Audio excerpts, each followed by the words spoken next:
Hello friends, नमस्कार। आप सबका स्वागत है हमारे इस YouTube चैनल पर। मैं निशांत तिवारी आपके बीच एक नए टॉपिक को लेकर उपस्थित हूं और आज का जो मेरा टॉपिक है वो है सुप्रीम कोर्ट के बारे में। दरअसल सुप्रीम कोर्ट से संबंधित न्यूज अभी सुर्खियों में थी, इसलिए मुझे लगा कि सुप्रीम कोर्ट की उस न्यूज के साथ साथ हम सुप्रीम कोर्ट के बारे में आपको एक नॉलेज दे सकें, मोटा मोटी नॉलेज आपके पास हो कि सुप्रीम कोर्ट क्या है, कैसे काम करता है, इसके अपॉइंटमेंट का, इसके गठन का क्या प्रावधान है, इसमें कितने जज हैं। तो हाल ही में उच्चतम न्यायालय का जो कोलेजियम है उसने पिछले साल अपने कुछ नामों को अनुशंसा उसकी जो है विधि मंत्रालय को या केंद्र सरकार को भेजी थी। तो उसमें केंद्र सरकार की मंजूरी मिल गई है और शीर्ष अदालत को यानी सुप्रीम कोर्ट, जिसके बारे में हम बात करने वाले हैं, शीर्ष अदालत को 5 नए न्यायाधीश मिल गए हैं। और 5 नए न्यायाधीश हैं वो राजस्थान के मुख्य न्यायाधीश पंकज मित्तल, राजस्थान के मुख्य न्यायाधीश पंकज मित्तल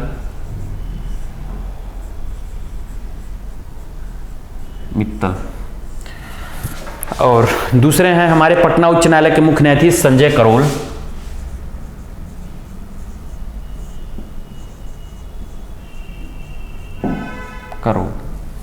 ये पटना उच्च न्यायालय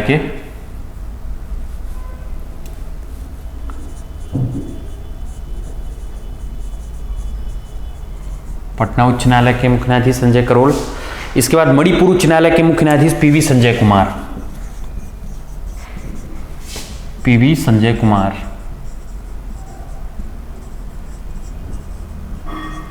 ये मणिपुर उच्च न्यायालय के हैं। इसके बाद नेक्स्ट जो हमारे जज हैं वो हैं इलाहाबाद उच्च न्यायालय के मनोज मिश्रा,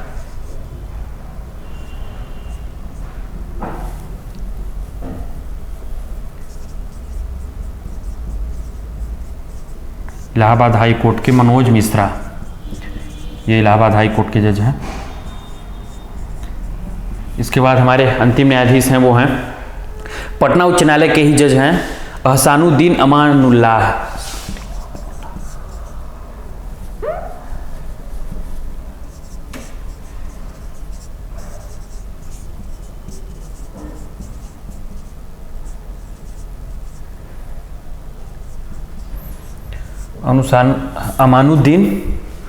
अहसानुद्दीन अमानुल्लाह,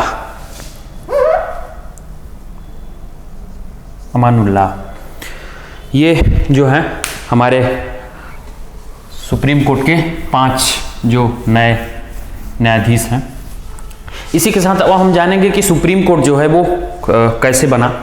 तो सुप्रीम कोर्ट जो है वो हमारे देश की न्यायालय की एकल व्यवस्था भारत सरकार अधिनियम 1935 से ग्रहण की गई है। तो जो भारत सरकार अधिनियम 1935 के तहत जो सुप्रीम कोर्ट है वो केंद्र और राज्य की विधियों को लागू करता है, सेंटर और स्टेट के लॉज, यानी केंद्र और राज्य की विधियों को लागू करता है, इंप्लीमेंट करता है। और भारत के उच्चतम न्यायालय का जो उद्घाटन हुआ सुप्रीम कोर्ट का,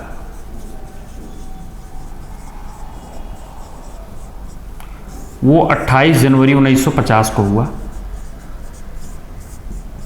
1950 को सुप्रीम कोर्ट का उद्घाटन हुआ और यह भारत सरकार अधिनियम 1935 के तहत लागू संघीय न्यायालय का उत्तराधिकारी था। भारत सरकार जो अधिनियम 1935 लाया गया आज़ादी से पहले, तो उसमें एक संघीय न्यायालय की व्यवस्था की गई। उसी संघीय न्यायालय का उत्तराधिकारी बना ये हमारा सुप्रीम कोर्ट, जिसकी शुरुआत 1950 में हुई। इसके बाद उच्चतम न्यायालय ने ब्रिटेन के प्रिवी काउंसिल का स्थान ग्रहण किया, जो अपील का सर्वोच्च न्यायालय है। यानी पहले भारत में जो न्याय प्रणाली काम करती थी अंग्रेजों के शासनकाल में, उसमें जो सबसे टॉप मोस्ट कोर्ट था, जो टॉप मोस्ट जगह थी जहां पर अपील कर सकते हैं, वो था प्रिवी काउंसिल। तो उस प्रिवी काउंसिल का स्थान सुप्रीम कोर्ट ने लिया। भारत में अब जो टॉप मोस्ट जुडिशरी की इंस्टीट्यूशन है वो सुप्रीम कोर्ट है। तो सुप्रीम कोर्ट ने किसका स्थान लिया? प्रिवी काउंसिल का, जो ब्रिटेन की है।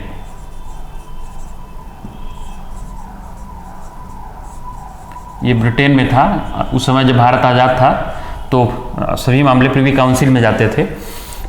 अब सुप्रीम कोर्ट ने उसका स्थान लिया। इसके बाद भारतीय संविधान के भाग 5 के अनुच्छेद 124 से 147 तक, भाग 5 आर्टिकल 124 से 147 तक ये संविधान के में वर्णित किया गया है।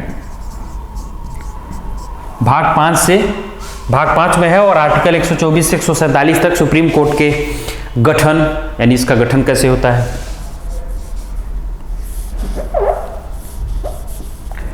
इसका गठन, अधिकार, स्वतंत्रता, इसकी कार्यप्रणाली और महाभियोग, न्याय क्षेत्र, शक्तियां, इन सब का वर्णन है। इन सब का वर्णन इस आर्टिकल में है। तो और प्रक्रिया का भी इसमें वर्णन है कि कौन सी प्रक्रिया के तहत इसको हटाया जाएगा, न्यायाधीशों को उनकी नियुक्ति कैसे होगी। तो अब वीडियो के अगले भाग में हम लोग बढ़ते हैं कि न्यायाधीशों की जो नियुक्ति प्रक्रिया है वो कैसे है। यानी आपको ये तो पता चल गया कि ये संविधान में वर्णित है न्यायपालिका और सुप्रीम कोर्ट, लेकिन इसकी नियुक्ति की प्रक्रिया क्या है।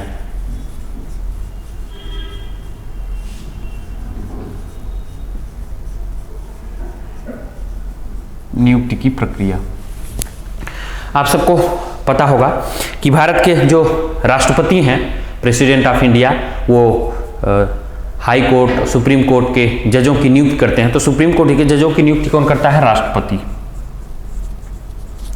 राष्ट्रपति करता है। ये केंद्र सरकार की सिफारिश पर करता है। पहले केंद्र सरकार का पूरा नियंत्रण था, जिसको केंद्र सरकार चाहती थी उसी को जज बनाती थी। कुछ क्राइटेरियाज थी, लेकिन सेलेक्ट करना केंद्र सरकार का काम था। बाद में मैंने आपको अपने वीडियोस में बताया था कि कोलेजियम सिस्टम क्या है। उसमें मैंने बताया था कि फर्स्ट जज केस हुआ 1981 में, फिर 92 में सेकंड जज केस हुआ, फिर थर्ड जज केस हुआ।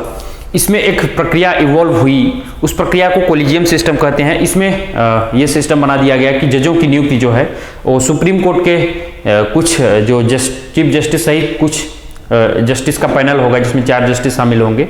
वो पैनल जो है कुछ नामों को रिकमेंड करेगा गवर्नमेंट ऑफ इंडिया को, और उस नामों को ही सेलेक्ट करना गवर्नमेंट ऑफ इंडिया का कर्तव्य बन जाएगा। गवर्नमेंट ऑफ इंडिया को उन्हीं नामों को, उन्हीं पैनल्स में उन्हीं नामों को सेलेक्ट करना होगा, मंजूरी देनी होगी। यानी अधिकार क्षेत्र जो है जजों की नियुक्ति का वो सुप्रीम कोर्ट के पास चला गया, लेकिन नियुक्ति उनकी राष्ट्रपति करता है। और जो कोलेजियम बनता है उसमें CJI और 4 जो वरिष्ठ जज होते हैं वो होते हैं। अब हम जानते हैं कि इनकी न्यायालय की संरचना क्या है। तो जो सुप्रीम कोर्ट जब बना तो शुरू में इसमें 7 जज थे, शुरू में 7 जज, एक CJI होता था और बाकी मुख्य न्यायाधीश, बाकी न्यायाधीश होते थे। वर्तमान में इसकी संख्या, वर्तमान में जो जज हैं 34 हो गए हैं। 33 न्यायाधीश प्लस एक जो है चीफ जस्टिस या CJI जिसे बोलते हैं, चीफ जस्टिस ऑफ इंडिया या भारत का मुख्य न्यायाधीश CJI हो गया। यानी 34 इनकी संख्या ही हो गई है। 2019 में केंद्र सरकार ने, 2019 मोदी सरकार थी, केंद्र सरकार ने एक एक्ट पारित किया और उस एक्ट के तहत पहले इसकी संख्या 30 + 1 थी, यानी 30 न्यायाधीश थे और 1 मुख्य न्यायाधीश थे। अब इसको बढ़ाकर 33 + 1 यानी 34 कर दी गई। और यह वृद्धि जो हुई उच्चतम न्यायालय न्यायाधीशों की संख्या, उच्चतम न्यायालय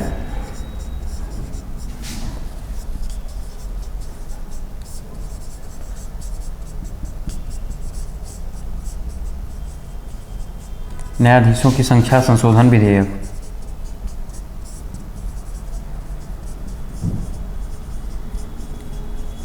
2019, इसके तहत बढ़ाकर जो संख्या है वो 34 कर दी गई। इस तरीके से वर्तमान में अगर UPSC या कहीं भी स्टेट PCS या किसी भी एग्जाम में प्रश्न पूछे तो वर्तमान में 33 न्यायाधीश और एक मुख्य न्यायाधीश को मिलाकर सुप्रीम कोर्ट के जजों की संख्या 34 हो गई है। अब हम ये देखेंगे कि इसकी जो अर्हताएं हैं ये क्या है, सुप्रीम कोर्ट की जो नियुक्ति होती है उसके लिए आपको क्या योग्यता होनी चाहिए, क्या अर्हता होनी चाहिए। अगर आपको सुप्रीम कोर्ट का न्यायाधीश बनना है तो कुछ आपकी अर्हताएं होनी चाहिए। तो अर्हताएं हैं कि भारत का नागरिक हो, अधिकांश मामलों में अर्हता यही है कि भारत का नागरिक हो, हर पदों पर भारत का नागरिक हो। ये तो पहली मान्यता है या पहली अर्हता है। इसके बाद उसे किसी उच्च न्यायालय का कम से कम 5 साल के लिए न्यायाधीश होना चाहिए, किसी हाई कोर्ट में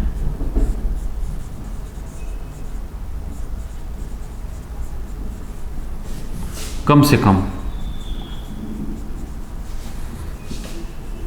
5 ईयर जज, 5 साल न्यायाधीश होना चाहिए किसी भी उच्च न्यायालय में। 5 साल अगर वो न्यायाधीश के पद पर रह चुका है तो वो योग्य माना जाएगा सुप्रीम कोर्ट के जज बनने के लिए। इसके बाद उसे उच्च न्यायालय या विभिन्न न्यायालयों में मिलाकर, उसे उच्च न्यायालय या विभिन्न न्यायालयों में मिलाकर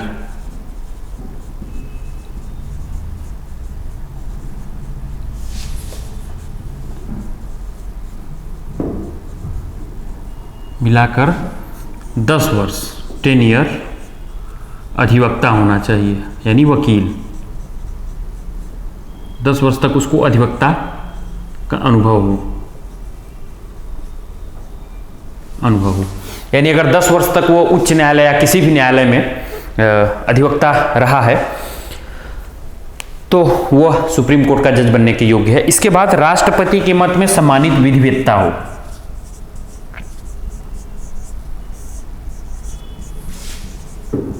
मत में सम्मानित विधिवेत्ता हो।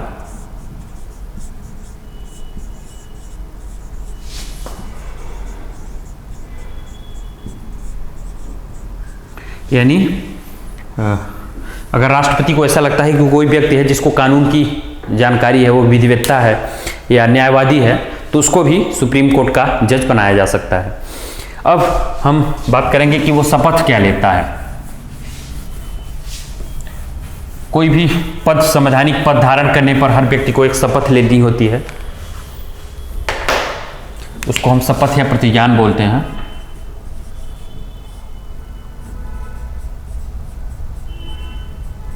प्रतिज्ञान। तो वो शपथ क्या लेगा?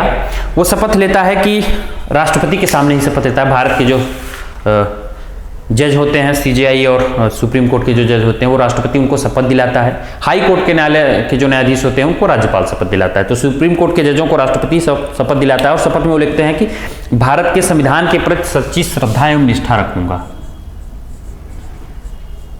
भारत के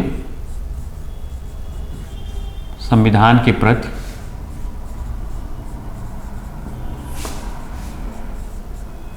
सच्ची श्रद्धा एवं निष्ठा रखूंगा। क्योंकि संविधान का संरक्षक सुप्रीम कोर्ट है। निष्ठा, आपको पता ही होगा कि जो संविधान का संरक्षक है वो सुप्रीम कोर्ट है, न्यायपालिका है, और सुप्रीम कोर्ट जो है हमारे मौलिक अधिकारों का भी संरक्षक है। तो हमारी जो जज होंगे या हमारी न्यायपालिका होगी उसकी निष्ठा किसके प्रति होगी? संविधान के प्रति होगी। तो वो शपथ लेता है कि भारत के संविधान के प्रति सच्ची निष्ठा रखूंगा, भारत की प्रभुता और अखंडता को अक्षुण्ण रखूंगा। इसकी प्रभुता, भारत की प्रभुता एवं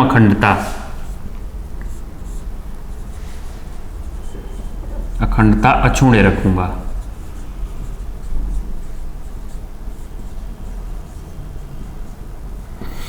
और इसके बाद शपथ में वो कहता है कि अपनी पूरी योग्यता, ज्ञान, विवेक से अपने पद के कर्तव्यों का बिना भय, पक्षपात, अनुराग, द्वेष या लालच के संविधान और उसकी विधियों की मर्यादा को बनाए रखूंगा। तो इस तरीके से ये इसका शपथ या प्रतिज्ञान हो गया। अब हम लोग वीडियो में देखते हैं कि जो कार्यकाल होता है इनका कितना होता है और उसका निष्कासन कैसे होता है अगर इसको हटाना हो। कार्यकाल और निष्कासन, अगर न्यायाधीश है तो क्या उस पर कोई प्रक्रिया है जिसके तहत उसको हटाया भी जा सकता हो पद में। तो कार्यकाल इसका कोई निर्धारित नहीं है, लेकिन वो 65 वर्ष तक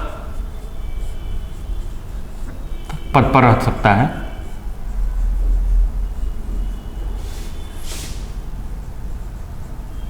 पैंसठ वर्ष तक अपने पद पर रह सकता है। और अगर वो चाहे तो राष्ट्रपति को अपना त्यागपत्र दे सकता है, त्यागपत्र दे सकता है।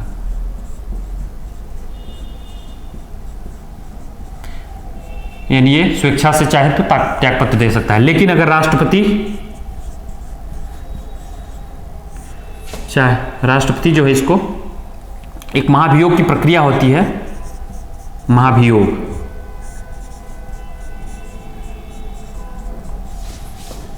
द्वारा हटा सकता है। तो हमारा जो भारत का राष्ट्रपति है वो संसद द्वारा विधेयक पारित होता है जिसे महाभियोग बोलते हैं। उस प्रक्रिया के तहत राष्ट्रपति जो है हमारे सुप्रीम कोर्ट के न्यायाधीश को हटा भी सकता है। अब अगर उसे पद से हटाना है तो हटाने के लिए क्या किया जाना चाहिए, हम लोग इस पर बात करते हैं कि महाभियोग कैसे लगाया जाएगा। तो महाभियोग की जो प्रक्रिया है वो अक्षमता या सिद्ध कदाचार आधार बनेगा इसका। महाभियोग की प्रक्रिया जो है अक्षमता या सिद्ध कदाचार,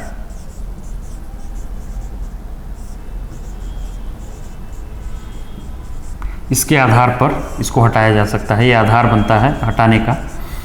तो अगर किसी न्यायाधीश को हटाना है तो उसको इन आधारों पर हटाया जा सकता है।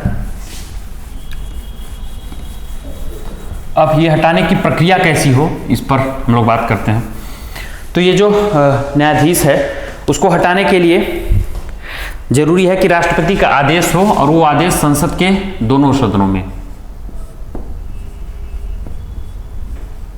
संसद के दोनों सदनों में विशेष बहुमत,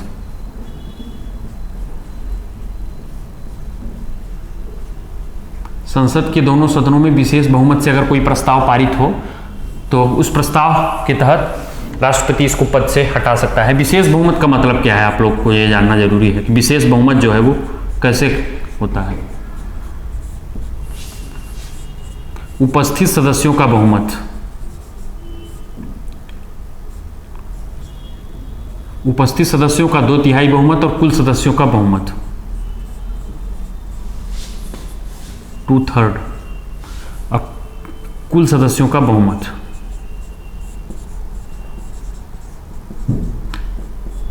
बहुमत मतलब आधे से अधिक, जितनी सदस्य संख्या है लोकसभा या राज्य सभा की, उसकी जो कुल संख्या है उसका आधा, उससे एक अधिक। तो कुल सदस्यों का बहुमत और उपस्थित सदस्यों का 2/3 बहुमत, इसके तहत उसको हटाया जा सकता है। अब अगर हटाना है उसको तो उसके लिए एक प्रक्रिया बनाई गई है, न्यायाधीश जांच अधिनियम 1968।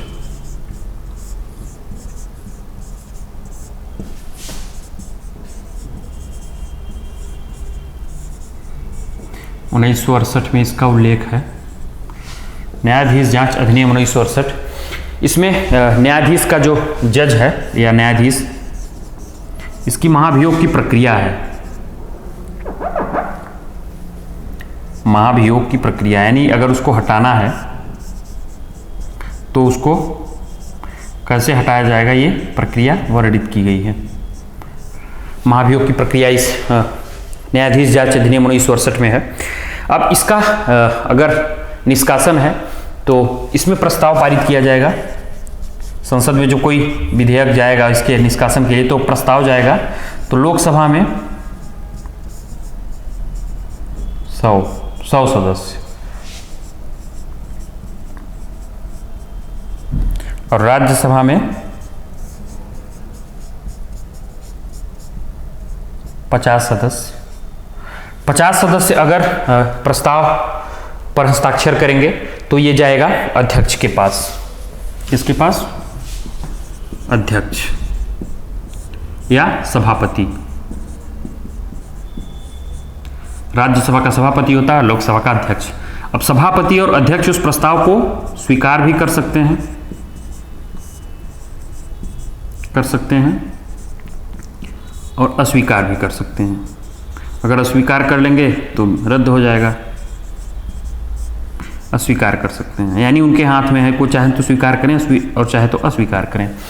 अब अगर वो इस बहुमत पर पहुंचे, इससे पहले स्वीकार कर लिए वो, तो उस पर वोटिंग नहीं होगी। वोटिंग से पहले एक प्रक्रिया होगी जो समिति की होगी, यानी अगर किसी पर एलिगेशन लगाया गया है तो उसकी जांच पड़ताल तो होनी चाहिए कि वो सही है या नहीं। उसके लिए राष्ट्रपति एक समिति, जो राष्ट्रपति बोलते हैं इसको, जो अध्यक्ष होगा वो अध्यक्ष या सभापति, जो सदन का अध्यक्ष या सभापति होगा, जहां महाभियोग की प्रक्रिया हो रही है, अगर राज्यसभा में हो रही तो राज्यसभा में, लोकसभा में हो रही तो लोकसभा में, एक समिति बनाएगा, समिति गठित करेगा। वो जो समिति गठित करेगा, इस समिति में होंगे सुप्रीम कोर्ट के जज,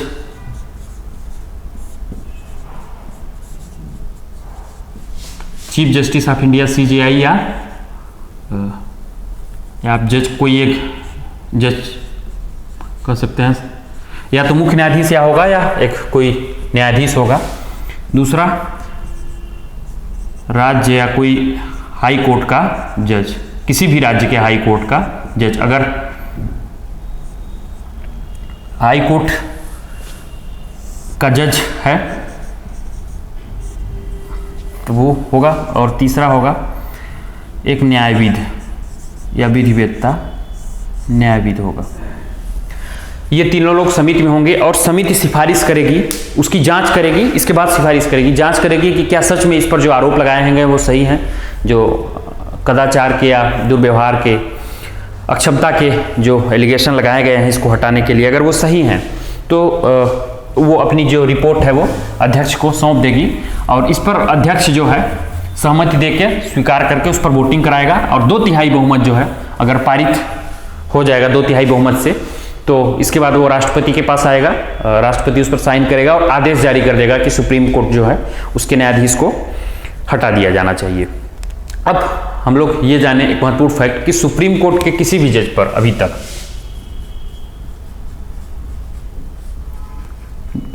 सुप्रीम कोर्ट के किसी भी जज पर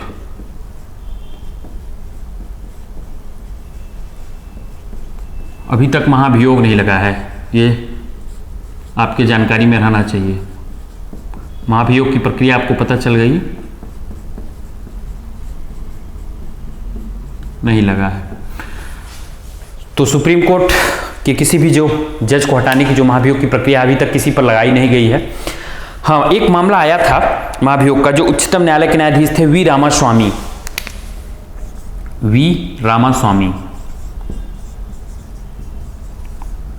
ये जो वी रामास्वामी थे 1991, 1991 और 93